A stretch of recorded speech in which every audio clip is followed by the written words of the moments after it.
Once I was on the path of wanting to work with data, it was great because I was so motivated and I was just like, there is a long list of things to learn. But then after a while, you're like, okay, I've learned everything that was on my list and I'm doing what I wanted to do. Now what? Yeah. Anita Owens is a data analyst based in Stockholm, now working for the company InstaBee. I met Anita in February last year when she held an intro to data analysis workshop with my class on the AI Business Consultant program at Hyper Island. She was the catalyst that inspired me to start applying my then limited programming skills to real data analysis problems in Python, which has led me to a greater understanding of the technical methods modern businesses employ. Anita shares so much knowledge during this episode. She has a knack for translating her mindset and process into transparent and understandable techniques, suggestions, and actions for how you might consider your own situation and potential next career steps. This episode is for anyone looking to work or transition into the world of data and how data analysis and other technical roles, which are forever changing, relate to business goals. One other thing. There is a car alarm that goes off around the 12-minute mark and lasts for roughly 15 seconds. Apologies in advance about that.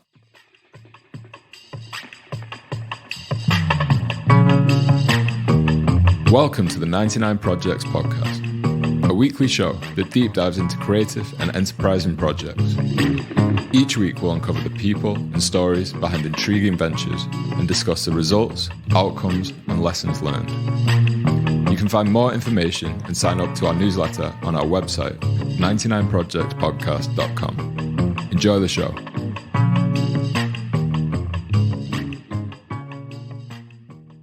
Could you give us a quick background, tell us who you are and what your current situation in the world of data analysis is?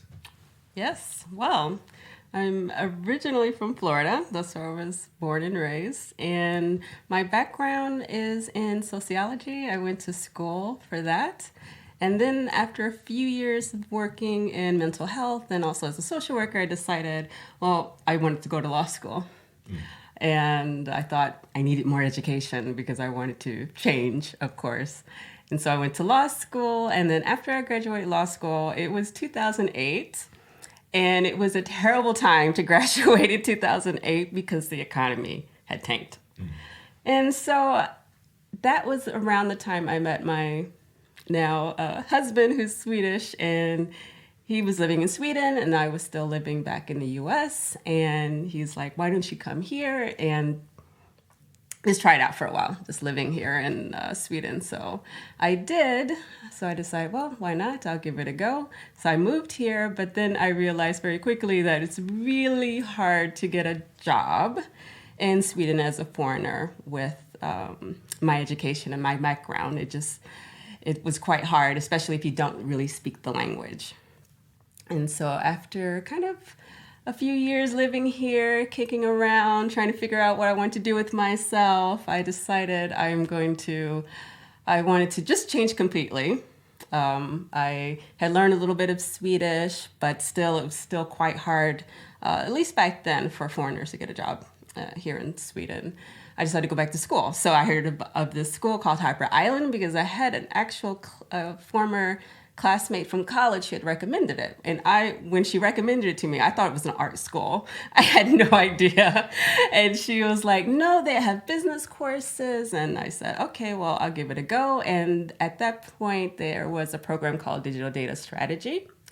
And so I applied to that program and another program as well. But then I got accepted into the Digital Data Strategy program. So I thought, okay, the universe is trying to tell me something. So I'm going to go. So I was accepted and I said to get in this program. And then my friend also recommended, okay, well, maybe you should learn some coding. And during that summer, there was on Coursera, there was a course on Python. And it was like, I think one of the very first early courses you could learn online. And I took that summer. And then when I started the program, it was really good for me because there were a lot of different people coming in and talking about data in different ways. And I was really inspired. I think it was during a lecture where someone was like, yeah, you should get into data science. That's going to be the future and things like that. And I was like, yeah, I need to do that. And so I had a little bit of Python at that point, but then I just started to study data more in depth. And so I started to get into R programming. Also on Coursera, there was the data science specialization program at that point, and I started to get involved with that, and I really enjoyed it. And I looked at the list of things I needed because when I started the program, I looked at what types of skills would I need in the future. Because I decided, because I really wanted to do something completely different than what I had been doing before. But I wanted to kind of future-proof myself, if you will. So that's why I thought, okay, I needed some technical skill, but I really didn't know what technical skill. So so it helped me kind of get my mind into, okay, more hands-on coding, programming, and then of course at Hyper we work with different projects. So I dabbled a little bit more in HTML and CSS and also web development, which I really enjoyed. And then, of course, we're learning all these different areas like digital marketing. But for me, I knew I wanted to focus more on data related things. So a lot of what I did was basically create the spreadsheet and I looked at different job descriptions, anything that had data in the title. And I looked at, okay, if someone with this job title, what kind of salary would they make? And I'm just Googling around trying to get more information. And I thought, okay, I definitely need to learn something data related. I definitely need more technical skills. And I just made a list of what kind of skills I need to learn. And I basically just started Googling and using edX, Coursera. I was very early on with a course, it was a data camp subscription. I was able to invest in myself and decided this is what I want to do.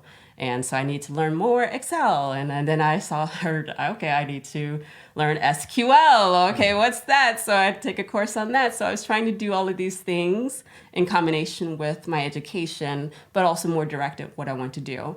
But that's kind of how I kind of started down the path of wanting to work with data.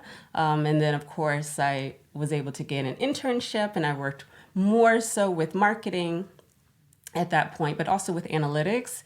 And then I was able to secure a position where it was like an entry-level junior analyst position. And that's where I was put on an analytics team of about 24 analysts. And that's really where I learned to grow a lot as an analyst, because there were more senior people with also different backgrounds and who also had a lot more experience. And for me, that was really when my learning started to take off. So a lot of what I had to learn, of course, was just to get started with the technical skills, but then learning from others who were more experienced with the analytical, but also learning what I needed to do in a business setting, for instance. Yeah. Like, how do you take your analytical skills and apply it into a business so that it actually does provide value? And so now, fast forward a few years, I'm actually working now as a data analyst at InstaBee, which is Instabox and Budbee company here in Stockholm. Oh, okay, they're together.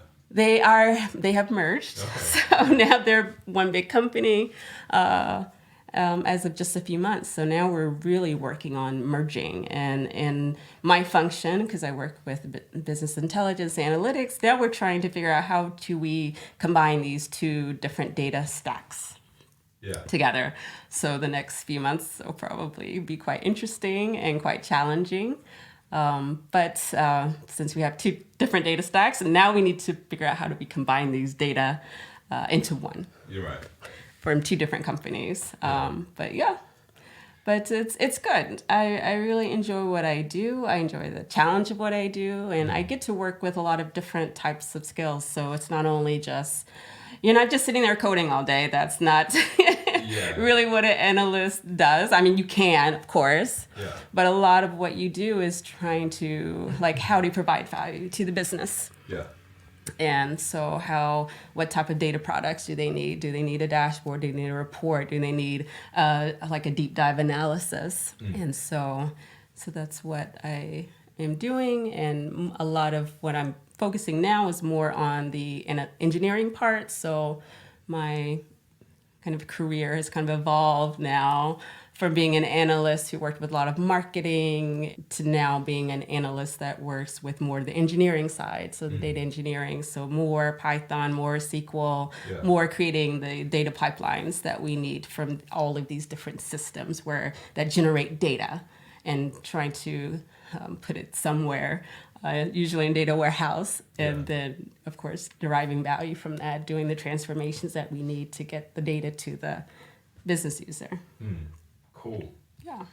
With your experience of being a data analyst and trying a few different roles within data, what skills, knowledge, or traits do you think are essential for success as a data analyst? Yeah, I think there's a big misconception that you have to be like really good at math, or that you have to have some type of mathematical background to be successful. You actually don't, because we have tools that do the math. Actually, even a spreadsheet will do the math. You just really need to be good at connecting the dots, really, and having a good eye for detail, and be able to think logically about things, and so you don't really need a math background. You just need to have the willingness and persistence to learn a new skill, basically. So it could be, depending on, because the analytics space has really become so big and so wide that you could be an analyst that works mostly with Excel, for instance. And that's value, that has value in itself. Or you could be the type of analyst where you're working more with data visualization, so visualizing things in a good way. It could be in a BI tool like Power BI or Tableau or Data Studio even as well. Or you could be more of the person that's actually pulling the data from different sources. So you need to be good at data extraction and learning like SQL or even Python or R, or even depending if you work at a bank, it might be SAS. It could be, there's so many tools, but I think the core skills are there. You just have to be willing to learn. And also be able to think logically about things. But you don't really have to be good at math or come from a hard sciences background. I think it definitely helps, but it's really just being willing to be persistent and learn these different core skills that you need in order to be successful, and just think, and analyze from beginning to end. Like, okay, what causes what? What can I derive from looking at this data here? How do you approach a new data analysis project? I understand that you're working more with data engineering, and it's a bit more on the engineering side now. But maybe more in general, what is your process for understanding a problem and defining the scope of the work? Oh yeah, I think that could be the hardest thing to learn, especially if you're new to the field, because you really have to have a good understanding of what is the question that you're trying to answer. Maybe business stakeholders really aren't giving you the right question. They have an idea that this is the question, but then you have to figure out for yourself, is this really what they're asking for? And I think the best analysts actually really understand the business problems that they're solving, which can mean that you are actually talking to a lot of different people to really try to understand what business processes define perhaps the problem that you're trying to figure out. So quickly, in trying to just figure out what the problem is, that's the first step. And then trying to figure out next, okay, well, how do I go about answering this question? If now I have a well-defined question, do I have data that will lead me to an answer, or even a hypothesis as well? So that could be a challenge in and of itself, like just being able to say, okay, now I have a well-defined question. I've talked to different stakeholders. I think I understand what I'm trying to answer here. But now, do I have the right data to answer this question? And so that would be the next step. And once you do, or if you figure out, okay, maybe you don't have the data, so you have to gather it, which could, take a while to do. But maybe you do have it, or maybe you have something close to the data that you need. So you could do something with that. Then it's like, okay, now what do I have here in front of me? So you could have this big bag of data that you need to now make sense of. And so hopefully, if you've done your homework and you have defined the problem really well, you can make sense of the data. But a lot of times what's in front of you might not be something that you can even understand. For instance. So, and then you're like, okay, now I need to go back and talk to some people, try to figure out like what's actually happening. And it could be something as simple as, okay, for yourself, maybe you go through the process of a customer. When I worked here at Intercard, if we want to understand, okay, are customers having problems, with the application process? Okay, then I would actually go through the process myself to understand how it actually works, and also look at how does the data that's generated from that process, how does that actually look? Just by having this kind of roadmap for myself to look at, okay, I need to actually follow this process myself and understand, okay, the data looks like this if I do this. And if I do this, the data looks like this. And then that could help you as well understand the data that you have in front of you. But then once you have the data that you need, it just really is about exploring. And a lot of it is just really visualizing it and doing some type of summary, making sure you have, okay, what does the average, customer do? Or, what kind of values do I have here? And then a lot of times it just leads you to a hypothesis, what you think the answer is. Maybe there's no definitive answer. Sometimes you might have a data analysis project that actually doesn't lead you anywhere because you really can't answer the question with the data that you have. So knowing when to stop as well is an important skill, and knowing that maybe there is a smoking gun in this data, but a lot of times there might not be anything that you can actually derive from the data that you have. But I think if you have a structured approach, the way you approach problems or data analysis requests or a data analysis project, even if it's just for yourself, maybe you just want to examine your own data to say, okay, when do I sleep best? Something like that. Those types of things, as long as you have like some kind of structure, some type of idea of the question or the questions that you're trying to answer, and visualize as much as possible what the data is showing you. And also just making sure you understand how the data is generated can, bring you a lot of different insights to, okay, why the data looks this way, for instance. Yeah. Do you do that? Do you monitor your sleep data? Oh, yeah. I'm one of those crazy people that with all my data from my Fitbit, I check my sleeping habits, how many steps a day, and I also track it because you can export it as well into either spreadsheet, or you can export to any tool that you want and do some additional analysis as well. So sometimes I do that. Yeah, I did download all my Fitbit data at once, and then all of it comes in these JSON files, and then you have to unpack them and then put them in just a regular like columns and rows format, so I can see, okay, what are the patterns here? So which is quite interesting as well, and also a good test of your skills.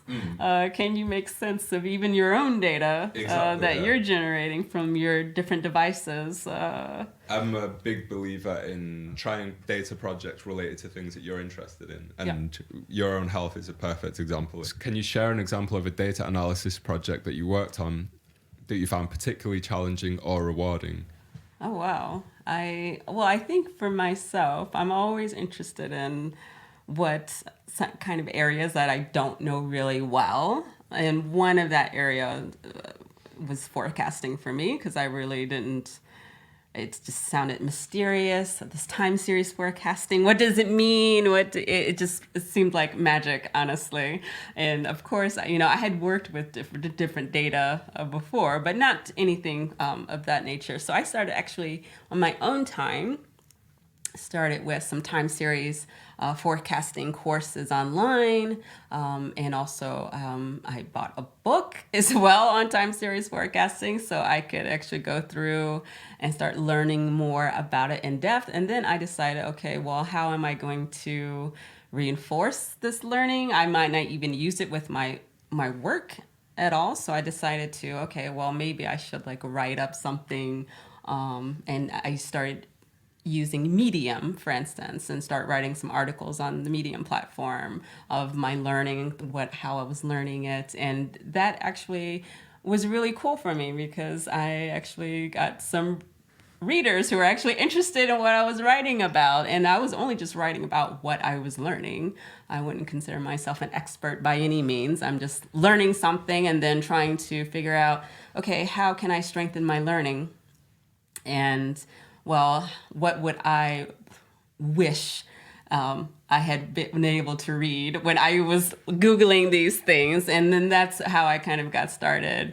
So for me, that was really a challenge because there was it really is another kind of rabbit hole that you can go down because there's all these different areas of data that you could focus on, for instance. And so, because you can't know everything. It's not possible. You can try. You can try. But you can't know everything. But for me, that was a good push myself a little bit more in learning different type of forecast models. What does it mean? What is a Winters Holt forecast model? What does that even mean? Well, and but learning about those things on my own. So for me, that was a big challenge because I wasn't really doing it for work. I was really doing it for myself. To basically figure out, okay, how can I continue to drive my own learning as well? Because I think in a work environment, you might get into this kind of pitfall where you're actually doing the same things over and over again. So sometimes it's really hard to grow in your role, or grow your analytical skills in a different way. So you kind of have to be on the lookout for those types of pitfalls. Either figure out how you can work on different projects at work that might continue to grow your skills, and if not, then why not just do that on your own, and figure out, okay, how can I continue this kind of journey as well? Because once I was on the path of wanting to work with data, it was great because I was so motivated and I was just like, there is a long list of things to learn. But then after a while, you're like, okay, I've learned everything that was on my list and I'm doing what I wanted to do. Now what? Yeah. So my list is so long at the moment. But I'm amazed you got to that point where you hit the bottom. Yeah. But there will be a point where you're probably going to finish your list and then you're going to be like, okay, now what? Yeah. How do you keep growing? How do you keep learning? I mean, because there are always going to be new tools to learn, of course. But that's not realistic as well because you can't learn every new tool that comes out there because there's just too many. Yeah. But yeah, for me, I think the biggest challenge for me now is going to be how do I keep learning and growing, and doing things on my own and also at work. So now I'm doing more technical tasks through work, so I can continue growing in that way as well. So how do you stay up to date with the latest tools, languages, and techniques in data analysis? Yeah. I think you have to kind of stay plugged in to what's out there, and it's pretty. Today you can be on LinkedIn. There's always people on LinkedIn posting the newest thing, subscribing to different blogs as well. So I do have a Medium subscription, so I can read all the articles because a lot of people are actually publishing good content. So trying to stay up to date is hard, but I think it's easy now. You can just kind of say, what are people talking about right now in the different platforms, social media platforms. But I think, going to like different events and also just staying plugged in as well. Yeah. But I think it's much easier to do because there's a lot out there and a lot of people are posting a lot of different content. But I think you do have to make sure that you're not going to drown yourself with too much because it's really easy to get distracted by the shiny new thing. Absolutely. And it's like, okay, you have to think, okay, is this going to provide value for me now or in the future? Do I need to learn this, or can I focus on what I've been doing? I think there is definitely value in just being good at the basics. You don't have to learn the newest shiny thing that comes along, because the basics actually never change.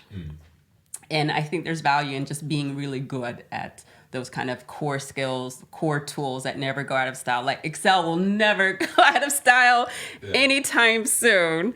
And just being able to do some analysis, for instance, in Excel is always going to be valuable. But yeah, try not to be, get too distracted. Make sure the core skills are there, and definitely explore these new things as they come out.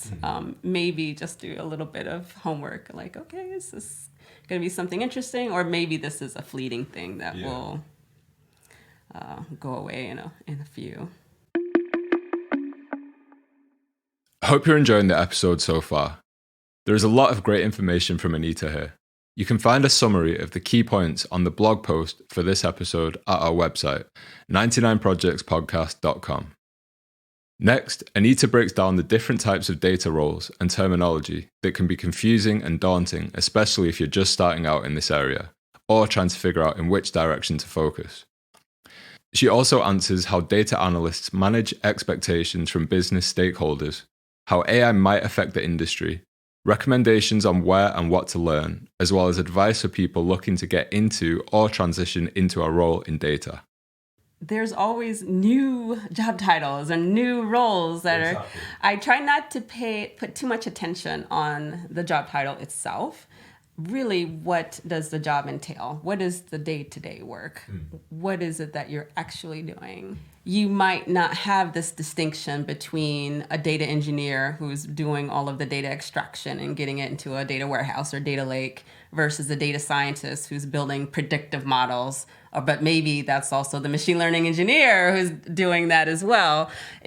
There might not even be that distinction. You could be a person that, okay, you have to do the data extraction, you have to build a data model here or some type of machine learning model, and you're also doing the front work where you're actually interacting with the business and trying to make sure that they understand, okay, now what do they do with this information? It's mostly, I think, mostly in big companies where you have these really hard distinctions between the different roles. But I don't pay attention to job title. Pay attention to what they're actually doing. Because you might be, I got an email from a recruiter the other day, and the job title was data engineer. However, it said you really have to be good at front-end development, back-end development, natural language processing as well, and also be great at Google Cloud.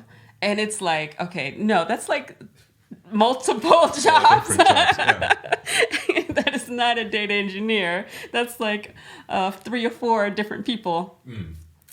Because it's really hard to be good at not only data extraction, but building data models, because that requires a different kind of skill set. Like, how do you optimize a machine learning algorithm? So I think the focus should be like, what does the day job entail? And try to focus more on that than the job title, because the job titles can also shift and morph as well. So for me, it's in a bigger organization, it would be clear. Data engineer does all of the work to get the data into a usable format. And then maybe data scientists, data analysts, machine learning engineers, they're working with the data in some way.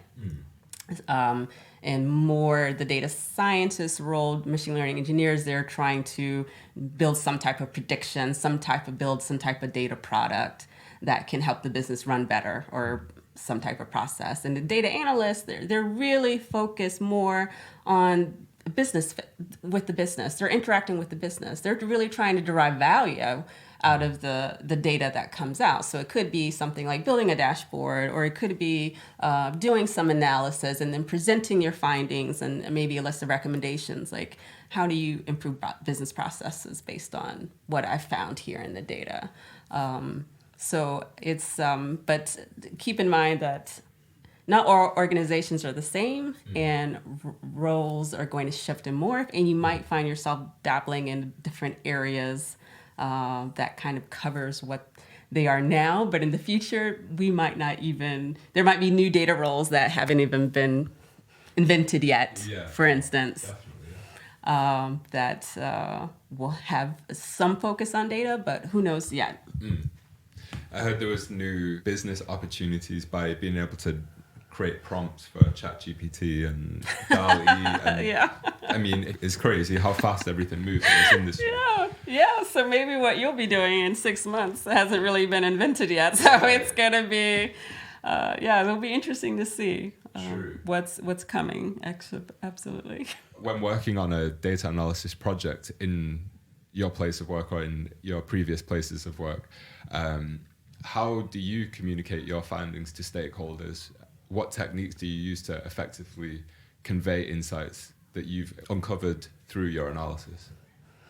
Yeah, I think it's much easier if you make it very visual. And also, I would basically keep it simple. So if you have in the best projects, answer a very specific question.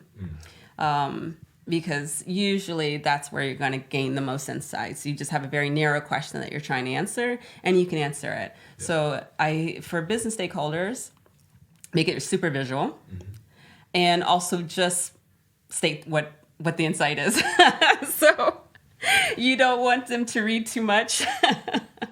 Don't make your audience read too much. Just tell them what it is and make it really visual. And it can be really easy. It can be a simple bar chart. It can be a simple like process map, or for instance, where you say, okay, if we do this, if we cut out this one step, maybe in the customer journey, we will improve revenue by X%. And everyone is like, oh, wow, let's do that. Yeah. Exactly. So it's super simple. Keep it simple. Keep it very visual. And don't let your audience have to read too much.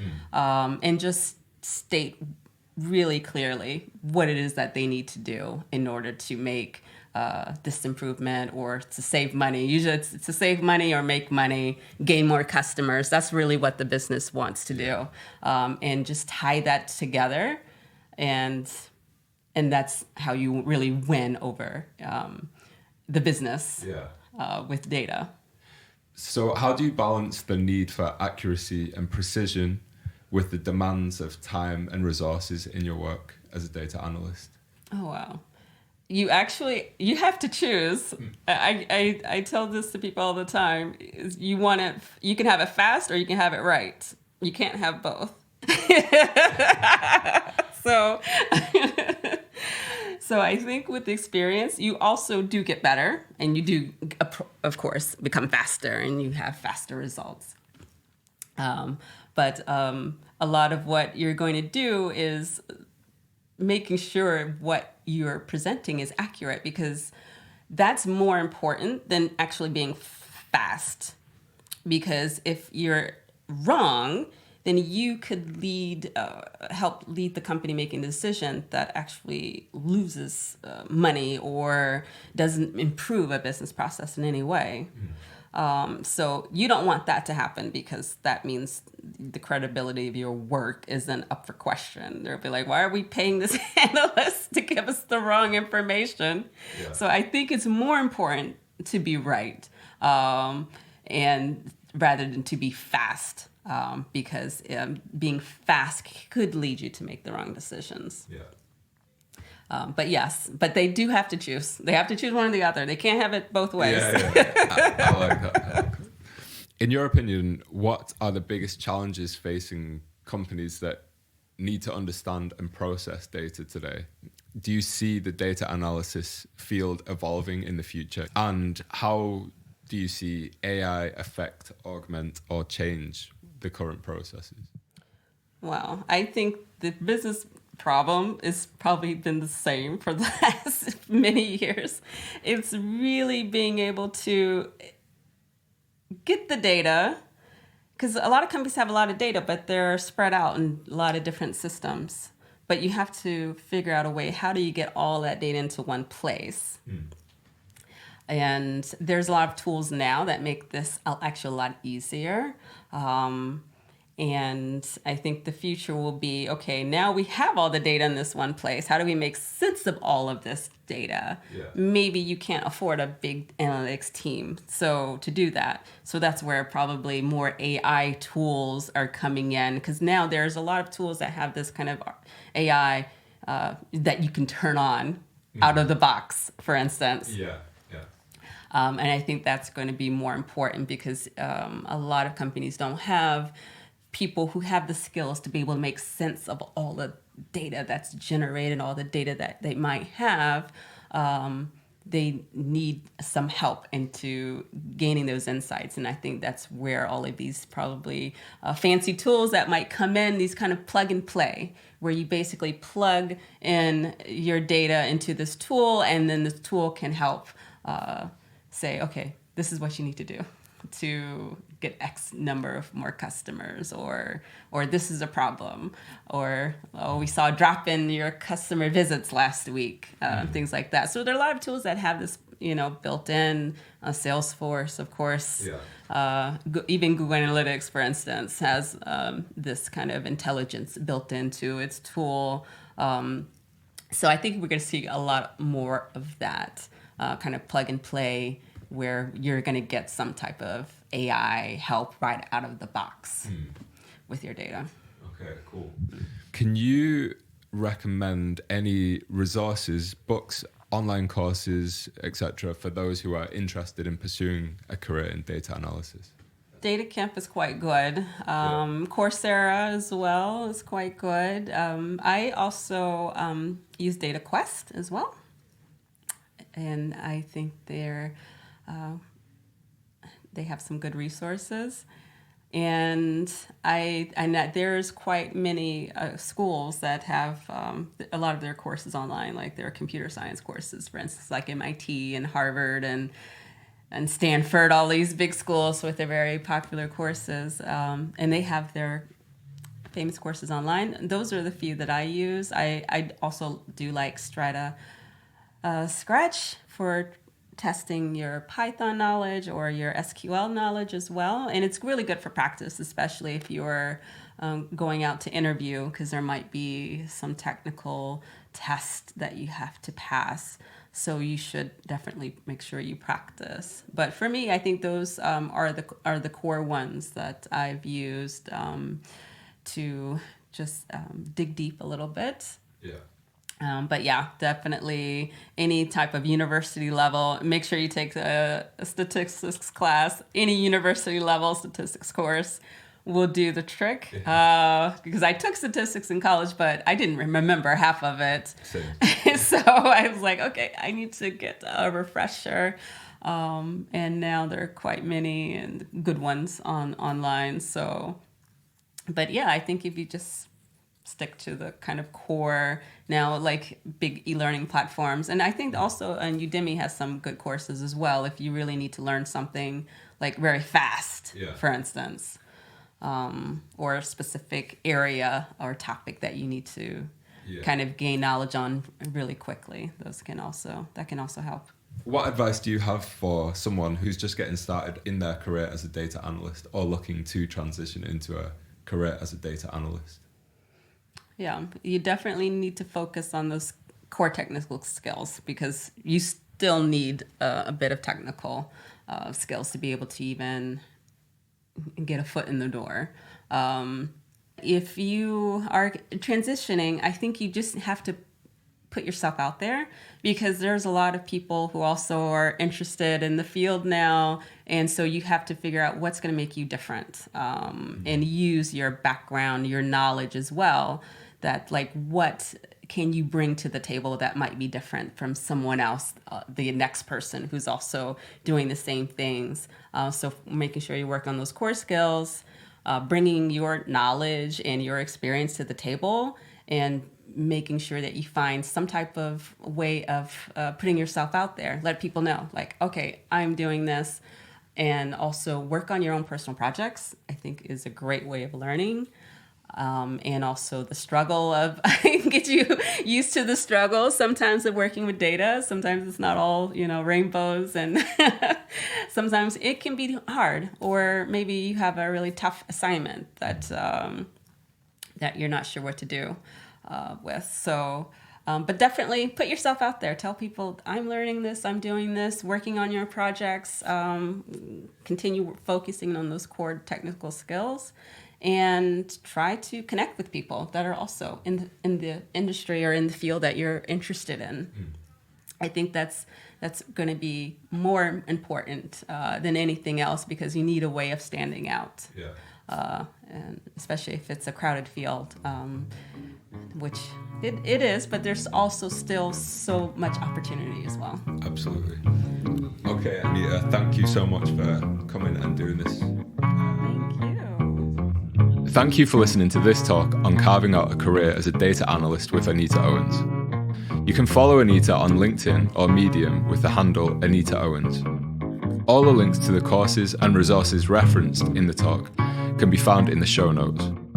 We've also summarised a lot of the key points made by Anita on the blog post for this episode. If you're enjoying this podcast, feel free to subscribe wherever you're tuning in from. You can also leave questions or comments via the contact form on our website, 99projectspodcast.com.